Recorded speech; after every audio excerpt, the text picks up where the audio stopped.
ಯಾ ರಕ್ತಾಂಬುಜವಾಸಿನಿ ವಿಲಸಿನಿ ಚಂಡಾಶುಂ ತೇಜಸ್ವಿನಿ ಆ ರಕ್ತ ರುಧಿರಾಂಬರ ಹರಿಸಖಿ ಯಾ ಶ್ರೀ ಮನೋಲ್ಲಾದಿನಿ ಯಾ ರತ್ನಾಕರ ಮಂಥನಾತ್ ಪ್ರಪಟಿತ ವಿಷ್ಣೋಶ್ಚ ಯಾ ಗೇಹಿನಿ ಸಾ ಮಾಂಭಾತು ಮನೋರಮಾ ಭಗವತಿ ಲಕ್ಷ್ಮೀಶ ಪದ್ಮಾಲಯ.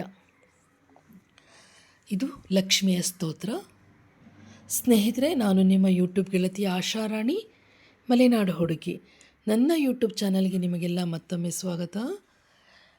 ಮಹಾಲಕ್ಷ್ಮಿ ಎಲ್ಲರಿಗೂ ಬೇಕು ಅಲ್ಲ. ಮಹಾಲಕ್ಷ್ಮಿಯ ಕೃಪಾ ಕಟಾಕ್ಷ ಇಲ್ಲದೇ ಇದ್ದರೆ ಯಾರ ಮನೆಯ ಜೀವನವೂ ನಡೆಯಲ್ಲ.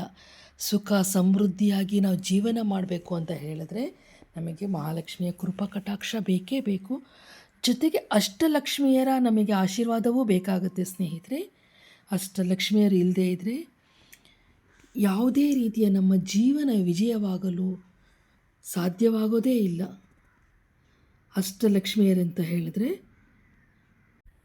ಆದಿಲಕ್ಷ್ಮಿ, ಧನಲಕ್ಷ್ಮಿ, ಗಜಲಕ್ಷ್ಮಿ, ಸಂತಾನಲಕ್ಷ್ಮಿ, ಧಾನ್ಯಲಕ್ಷ್ಮಿ, ವೀರಲಕ್ಷ್ಮಿ, ವಿಜಯಲಕ್ಷ್ಮಿ, ವಿದ್ಯಾಲಕ್ಷ್ಮಿ, ಹೀಗೆ ಅಷ್ಟಲಕ್ಷ್ಮಿಯರ ಆಶೀರ್ವಾದವೂ ನಮಗೆ ಬೇಕಾಗುತ್ತೆ. ನಮಗೆ ಸಂತಾನ ಬೇಕು, ವಿದ್ಯೆ ಬೇಕು, ನಾವು ಮಾಡುವ ಕಾರ್ಯದಲ್ಲಿ ವಿಜಯ ಸಾಧಿಸಬೇಕು, ಧನ ಧಾನ್ಯ ಸಂಪದ್ಭರಿತವಾಗಿರಬೇಕು, ಸಮೃದ್ಧಿಯಾಗಿರಬೇಕು. ಹಾಗಾಗಿ ಒಂದೊಂದು ನಮ್ಮ ಏಳಿಗೆಗೂ ಒಂದೊಂದು ಲಕ್ಷ್ಮಿಯ ರೂಪವನ್ನು ಕೊಟ್ಟಿದ್ದಾರೆ. ಅಷ್ಟಲಕ್ಷ್ಮಿಯರು ಎಲ್ಲಿ ನೆಲೆಸ್ತಾರೋ ಅಲ್ಲಿ ಸುಖ, ಶಾಂತಿ, ಸಮೃದ್ಧಿ, ಸಂತಾನ, ವಿದ್ಯೆ, ಸಕಲ ಐಶ್ವರ್ಯವೂ ಅಡಗಿರುತ್ತೆ ಅಂತ ಹೇಳಲಾಗುತ್ತೆ. ಹಾಗಾಗಿ ಪ್ರತಿದಿನ ಅಲ್ಲದಿದ್ದರೂ ಶುಕ್ರವಾರ ಮಂಗಳವಾರವಾದರೂ ಸಹ ಅಷ್ಟಲಕ್ಷ್ಮಿಯರ ಸ್ತೋತ್ರವನ್ನು ಹೇಳ್ತಾ ಇದ್ದರೆ ಮನೆ ಸಮೃದ್ಧವಾಗಿರುತ್ತೆ ಅಂತ ಹೇಳಿ ಅಷ್ಟಲಕ್ಷ್ಮಿಯರ ಸ್ತೋತ್ರವನ್ನು ನಾನು ನಿಮಗೆ ವಿಡಿಯೋ ಮಾಡಿ ಹಾಕ್ತಾ ಇದ್ದೀನಿ. ಈ ಅಷ್ಟಲಕ್ಷ್ಮಿಯರ ಸ್ತೋತ್ರವನ್ನು ಕೇಳಲಿಕ್ಕೂ ಮುಂಚೆ ನನ್ನ ಚಾನಲ್ಗೆ ಯಾರು ಫಸ್ಟ್ ಟೈಮ್ ಬಂದಿದ್ದೀರಾ, ನನ್ನ ವಿಡಿಯೋವನ್ನು ಯಾರು ಹೊಸದಾಗಿ ನೋಡ್ತಾ ಇದ್ದೀರಾ, ದಯವಿಟ್ಟು ಸಬ್ಸ್ಕ್ರೈಬ್ ಮಾಡ್ಕೊಂಡು ನೋಡಿ, ಒಂದು ಲೈಕ್ ಮಾಡಿ, ಕಾಮೆಂಟ್ ಮಾಡಿ, ಸ್ಕಿಪ್ ಮಾಡಿದೆ ನೋಡಿ ಫ್ರೆಂಡ್ಸ್. ಅಷ್ಟಲಕ್ಷ್ಮಿಯರ ಕೃಪಾಶೀರ್ವಾದಕ್ಕೆ ಪಾತ್ರರಾಗಿ. ಸುಮನಸ ವಂದಿತ ಸುಂದರಿ ಮಾಧವಿ ಚಂದ್ರ ಸಹೋದರಿ ಹೇಮಮಯೇ ಮುನಿಗಣ ಮಂಡಿತ ಮೋಕ್ಷ ಪ್ರದಾಯಿನಿ ಮಂಜುಳ ಭಾಷಿಣಿ ವೇದನುತೆ ಪಂಕಜವಾಸಿನಿ ದೇವಸುಪೂಜಿತ ಸದ್ಗುಣವರ್ಷಿಣಿ ಶಾಂತಿಯುತೆ ಜಯ ಜಯ ಹೇ ಮಧುಸೂದನ ಕಾಮಿನಿ ಆದಿಲಕ್ಷ್ಮಿ ಸದಾ ಪಾಲಯ ಮಾಂ ಆದಿಲಕ್ಷ್ಮಿ ಸದಾ ಪಾಲಯ ಮಾಂ ಅಹಿ ಕಲಿ ಕಲ್ಮಷನಾಶಿನಿ ಕಾಮಿನಿ ವೈದಿಕ ರೂಪಿಣಿ ವೇದಮಯೇ ಕ್ಷೀರ ಸಮುದ್ಭವ ಮಂಗಲರೂಪಿಣಿ ಮಂತ್ರ ನಿವಾಸಿನಿ ಮಂತ್ರನುತೆ ಮಂಗಲದಾಯಿನಿ ಅಂಬುಜವಾಸಿನಿ ದೇವಗಣಾಶ್ರಿತ ಪಾದಯುತೆ ಜಯ ಜಯ ಹೇ ಮಧುಸೂದನ ಕಾಮಿನಿ ಧಾನ್ಯಲಕ್ಷ್ಮಿ ಸದಾ ಪಾಲಯ ಮಾಂ ಧಾನ್ಯಲಕ್ಷ್ಮಿ ಸದಾ ಪಾಲಯ ಮಾಂ ಜಯ ವರವರ್ಣಿನಿ ವೈಷ್ಣವಿ ಭಾರ್ಗವಿ ಮಂತ್ರಸ್ವರೂಪಿಣಿ ಮಂತ್ರಮಯೇ ಸುರಗಣ ಪೂಜಿತ ಶೀಘ್ರಫಲಪ್ರದ ಜ್ಞಾನವಿಕಾಸಿನಿ ಶಾಸ್ತ್ರನುತೆ ಭವಭಯಹಾರಿಣಿ ಪಾಪವಿಮೋಚಿನಿ ಸಾಧುಜನಾಶ್ರಿತ ಪಾದಯುತೆ ಜಯ ಜಯ ಹೇ ಮಧುಸೂದನ ಕಾಮಿನಿ ಧೈರ್ಯಲಕ್ಷ್ಮಿ ಸದಾ ಪಾಲಯ ಮಾಂ ಧೈರ್ಯಲಕ್ಷ್ಮಿ ಸದಾ ಪಾಲಯ ಮಾಂ ಜಯ ಜಯ ದುರ್ಗತಿ ನಾಶಿನಿ ಕಾಮಿನಿ ಸರ್ವಪ फलप्रदशास्त्रमये रतगजतुरगपदादिसमावृत परिजनमण्डितलोकनुते हरिहरब्रह्मसुपूजित सेवित तापनिवारिणि पादयुते जय जय हे मधुसूदन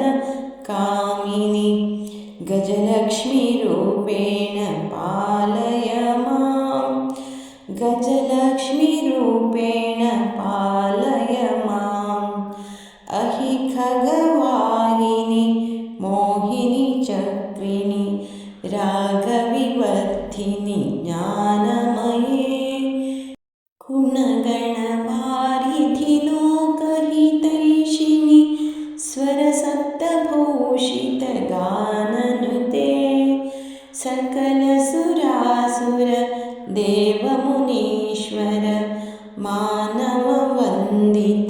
मानववन्दितपादयुते जय जय हे मधुसूदन कामिनि सन्तानलक्ष्मि त्वं पालय मां सन्तानलक्ष्मि त्वं पालय मां जय जय कमलासिनि सद्गतिदायिनि ज्ञानविकासिनि ज्ञानमयी अनुदिनमर्चितकुङ्कुमधूसर भूषितवासितपद्मनुते कनकधरास्तुति वैभववन्दित शङ्करदेशिकमान्यपदे जय जय हे मधुसूदन कामिनि विजयलक्ष्मि सदा पालय मां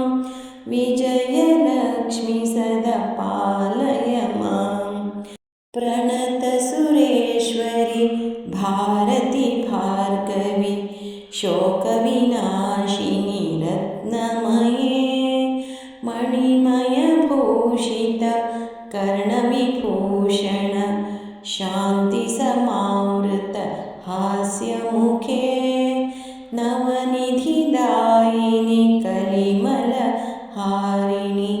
कामितफलप्रदहस्तयुते जय जय हे मधुसूदन कामिनि विद्यालक्ष्मि सदा पालय मां विद्यालक्ष्मि सदा पालय मां धिमि धिमि धिन्दिमि धिन्दिमि धिन्दिमि दुन्दुभिनादसम्पूर्णमये घुम घुम घुं घुम घुं घुम घुं घुम शङ्खनिनादसुवाद्यनुते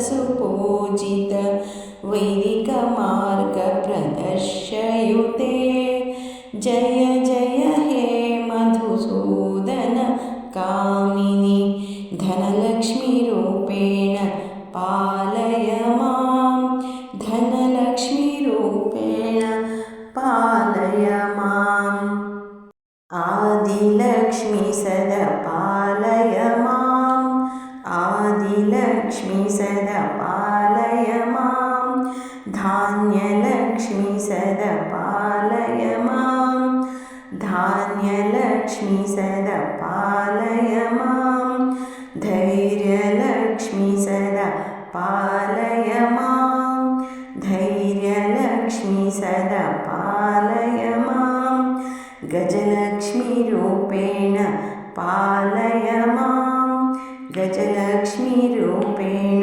पालय माम् सन्तानलक्ष्मि त्वं पालय मां सन्तानलक्ष्मि त्वं पालय मां विजयलक्ष्मि सदा पालय मां विजयलक्ष्मि सदा पालय मां विद्यालक्ष्मि सदा पालय मां विद्यालक्ष्मि सदा पालय मां धनलक्ष्मीरूपेण पालय मां धनलक्ष्मीरूपेण पालय